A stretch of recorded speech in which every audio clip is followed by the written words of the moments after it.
हाँ, नमस्कार भाइयों बहनों, स्वागत है आप सभी का द सनातनी रिएक्ट यूट्यूब चैनल पर। रंगा बिल्ला की पाठशाला। और आज हमारे साथ मौजूद हैं बिल्ला जी। चलिए बिल्ला जी को बुलाते हैं। उम्र सारी। तो रंगा जी, आज का कार्यक्रम क्या है, बता दीजिए दर्शकों को। बिल्ला जी देखो, आज हम एक वीडियो का रिव्यू करेंगे और मैंने एक वीडियो को सेलेक्ट किया है, यूट्यूब चैनल से लिया है। यूट्यूब पर एक सब लोकतंत्र नाम से चैनल है, वहां से इस वीडियो को उठाया गया है और बहुत ही शानदार वीडियो ना। इसको आप रिव्यू करके देखते। बिल्ला जी आपके व्यू भी बताना लास्ट में, किस तरीके से आप, क्या व्यू है आपका। ओके सर, मैं यहाँ पर आम लोगों के लिए आम सुझाव देने के लिए आया हूँ। सर, मैं एडवर्टाइजमेंट में बहुत ही ज़्यादा एक्सपर्ट हूँ और मैंने काफ़ी कामयाबी हासिल करी है। इसलिए मैं सर आम लोगों को बता देना चाहता हूँ कि अगर कोई भाई कंप्लीट वीडियो देखना चाहता है तो उसका लिंक हमने डिस्क्रिप्शन बॉक्स के अंदर दिया हुआ है। देख, आपने महाभारत में लाक्षागृह का प्रसंग तो सुना ही होगा, जहां पांचों पांडव वारणावत के महल से कुंती के साथ सुरंग के रास्ते भाग जाते हैं। उधर कौरव वारणावत में आग लगाते हैं, ये सोचकर कि सभी पांडव इस आग में जल गए हैं। ये प्रसंग संयोग से इजराइल ने भी पढ़ा हुआ था और ऐसा ही कुछ इजराइल ने किया भी। बस अंतर इतना था कि इस बार सुरंग में छुपने वाले पांडव नहीं, कौरव थे। मेरा मतलब फिलिस्तीन के आतंकवादी थे। तो चलिए जानते हैं कैसे इजराइल ने सुरंग में घुसकर हमास को पेला। हेलो एंड नमस्कार मित्रों। सांप सीढ़ी और चूहा बिल्ली के खेल की तरह ही इजराइल और हमास का खेल भी चल रहा है। इस खेल में छुपना, भागना, सच, झूठ, धोखा सब चल रहा है। और एक ऐसी ही चाल चलते हुए इजराइल ने हमास को उसके ही बुने हुए जाल में फंसा दिया। ये जाल था हमास द्वारा जमीन में बनाई गई सुरंग, जिसके द्वारा हमास इजराइल को धोखा देने की योजना बना रहा था। मेट्रो टनल नाम की ये सुरंग गाजा पट्टी के हमास नियंत्रित क्षेत्र में पड़ती है। अत्याधुनिक आर्किटेक्चर के आधार पर बनी इस सुरंग को हमास ने इसलिए बनवाया था कि थल सेना के आमने सामने के युद्ध में इजरायली सैनिकों से छुपा जा सके और जब इजरायली सेना लौटने लगे तो पीछे से उन पर हमला किया जा सके। अब पीठ दिखाकर भागना और पीठ पीछे से हमला करना तो इनकी पुरानी आदत रही है ना। लेकिन इजराइल निकला एक कदम आगे।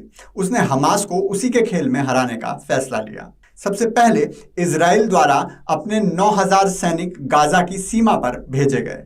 ध्यान दीजिए, ये रिजर्व फोर्स के सैनिक थे, मुख्य सेना के नहीं। फिर इजराइल ने मीडिया के जरिए यह खबर फैला दी कि इजरायली सेना गाजा में घुसकर हमास के आतंकियों को ढूंढ ढूंढ कर मारने वाली है। यह सुनकर हमास वाले घबरा गए और मेट्रो टनल में जाकर शरण ले ली। तब इजराइल ने अपने फाइटर प्लेन्स से सुरंग पर हमला कर दिया। 160 फाइटर प्लेन्स ने 40 मिनट तक बम बरसाए। अब हिसाब लगा लो कितने होंगे। इतने बम बरसाए कि हमास वाले अपना बम भी नहीं बचा पाए।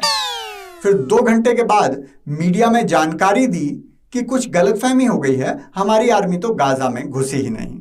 हमला करना तो दूर की बात है। लेकिन तब तक खेला हो चुका था। इसके साथ ही इजराइल ने वो काम किया जो शायद कोई और देश करने की सोचेगा भी नहीं। उन्होंने गाजा स्थित मीडिया के कई दफ्तरों को उड़ा दिया। इनमें प्रमुख थे एसोसिएटेड प्रेस और अल जजीरा। हुआ यूं कि हमास की एक बिल्डिंग में अंतर्राष्ट्रीय मीडिया के बहुत से दफ्तर थे। ये बिल्डिंग ही गाजा में हो रहे अधिकतर हमलों की जानकारी दुनिया को दे रही थी।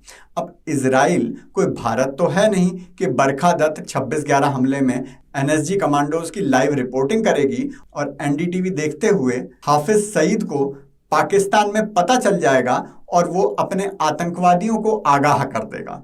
इजराइल ने सोचा, ना रहेगा बांस और ना बजेगी बांसुरी। तो उन्होंने पहले बिल्डिंग की सभी मीडिया कंपनियों को चेतावनी दी कि हम इस बिल्डिंग को उड़ाने जा रहे हैं, तुम्हें समय दे रहे हैं, निकल लो। और उससे कई घंटे बाद बिल्डिंग को उड़ाया गया। इजराइल सेना का कहना है कि वहां हमास के रक्षा अन्वेषण इकाई, हिंदी में बोले तो डिफेंस इंटेलिजेंस यूनिट, उस बिल्डिंग का प्रयोग कर रही थी। और यह डर था कि हमास वाले मीडिया को अपनी मानव ढाल, हिंदी में बोले तो ह्यूमन शील्ड बनाकर अपनी जान बचाने के लिए उनकी जान खतरे में डाल सकते थे। इसलिए हमने तो सबकी सुरक्षा के लिए ही ये कदम उठाया।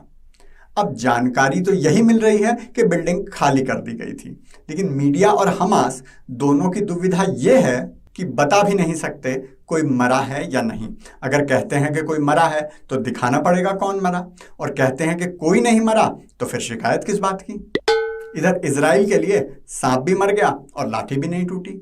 हमास की इंटेलिजेंस यूनिट तो गई ही, वो फालतू के मीडिया वालों का ऑफिस भी निपट गया जो दुनिया के सामने शोर मचा रहे थे, हाय मार दिया, हाय मार दिया।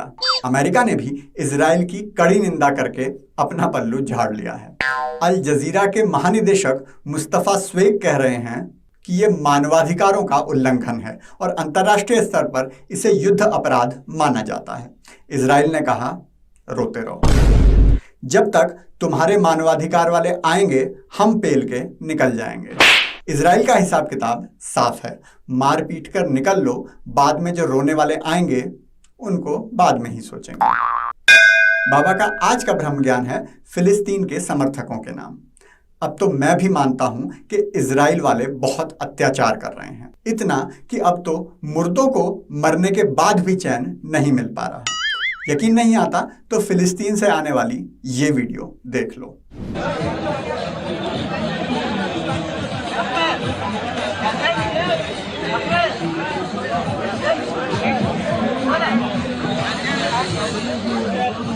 तेल लगा के डाबर का, पहन के टोपी नाइक की, चढ़ी लगा दो लाइक। अरे चुप बिल्ला जी, ये क्या है? गलत बात है। देखो बिल्ला जी, अरे सर वो सब लोग तंत्र वाले बाबुआं हैं ना, उनका फेमस इंट्रो ही है बस। अरे भाई वो सब ठीक है, अब वीडियो के बारे में क्या विचार है आपके, वो बताइए ना।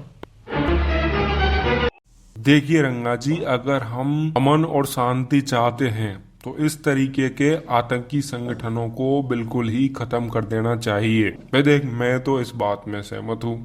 देखिए बिल्ला जी, आतंकी संगठनों को तो बिल्कुल ही बर्दाश्त नहीं करना है। और दूसरी बात रही कि अगर कोई दो देशों के बीच में इस तरीके का आपसी लड़ाई झगड़ा है तो उनको कूटनीतिक तरीके से सॉल्यूशन निकाल लेना चाहिए। हाय, मैं हूँ केजू। हाँ, अगर आपको वीडियो अच्छी लगी हो तो वीडियो को लाइक कर देना, और अगर इसी तरीके की आप और वीडियो देखना चाहते हैं तो आप हमारे चैनल को सब्सक्राइब कर लो। इसी तरीके की वीडियो आती रहेंगी और इससे भी बेहतर वीडियो आपको देखने को मिलेंगे। और एक बात और, ओरिजिनल वीडियो का लिंक हमने डिस्क्रिप्शन बॉक्स के अंदर दे दिया है, वहाँ से जाके आप ओरिजिनल वीडियो देख सकते हैं।